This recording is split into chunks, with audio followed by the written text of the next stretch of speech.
We are not a sporting country. We are not a sporting society. If you think back, does any family, if you look at the family activity, what do families indulge as a family activity?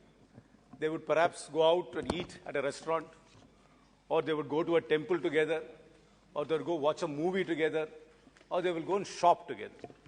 We rarely see an entire family playing sport together. Have you ever seen a mother, father, and two young children actually playing sport? This is not part of our society. Sports is really not part of our society.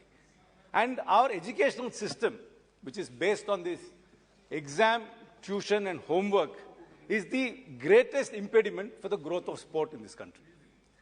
I have very few concrete suggestions, which I hope the government will take into account. First, there should be no school, whether private or public or government school, which can function legally without having a sports ground of its own. That is the first step. You must give access to playing fields.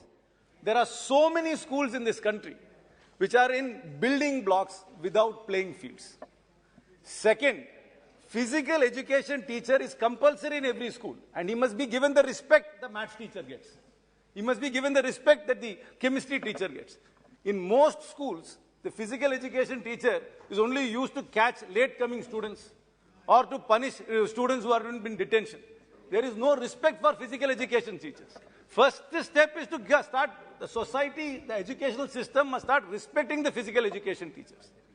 Third, see, as we are an exam-oriented society, the only way to make sure that sports is compulsory is to say that if you do not meet certain physical criteria, if you can't run a mile in, say, 8 minutes or in 6 minutes, you can't write your board exam.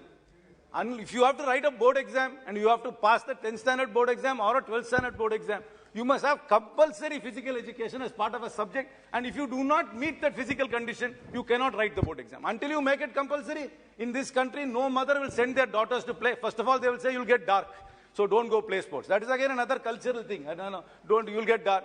That's why most children are overweight, because they do not play sports and they are caught into this vortex of exam, homework, and tuition. And the only way is unless you make sports compulsory and a certain sporting standard you have to be met in order to pass the board, to write the board exam, people will never take it seriously. Madam, I want to tell you something else. Please don't build large stadiums. Building of large stadiums is the biggest waste of money. We hardly use stadiums. If you do a proper audit and you check how many times a stadium is used where it is full capacity, you will realize it is used very, very minimally. Please do not build stadiums in this country. Please build smaller stadiums which can be dismantled after a sporting event and moved elsewhere. We do not need large stadiums in this country. And please, let us also make sure that the existing big stadiums are converted into training centers and sports hostels. The government must conclude an audit of all large stadiums and submit a report to this August House. Madam, another thing is, please start hiring sportsmen in the government institutions. Sports recruitment is very, very low. Most sportsmen don't become IPL players and do not get endorsements.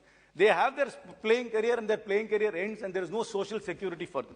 Please start hiring sportsmen in all government institutions, but don't tie them up to desks. Allow them, hire them in sports quota and encourage them to travel throughout the country trying to spot talent. In fact, even CSR budgets of companies must be encouraged to hire sportsmen, but they must not be given desk jobs. They must be told to travel to the districts to spot talent and to bring those talent forward. Madam, the main problem is we don't have access to playing fields. That is where our resources must be spent. We should not be spending on stadiums, and we should be spending money on coaches who can go and spot talent. And we also need to encourage international coaches to come to India, pay them market salary, so they will find it viable to come and work in India. It is very, very important to have the new technologies which are available in sport and to bring them here. Madam, 2 more minutes. Please give cash incentives to sportsmen based on their rankings. Let there be no arbitrariness in this. Most sports have international ranking. If you achieve a certain ranking, let the government give a certain incentive at the end of the year. In tennis or most international sports have that clear thing. So we have to think out of the box. We have to break this vortex of exam, tuition and homework, start giving respect to physical education teachers, insist on playing fields and stop building these big stadiums. And one last thing I'll say. Please, in your ego, don't bid for the Olympics. It will bankrupt the country and it is not going to do anything. In your ego, please do not bid for the Olympics. Thank you very much. बहुत अच्छा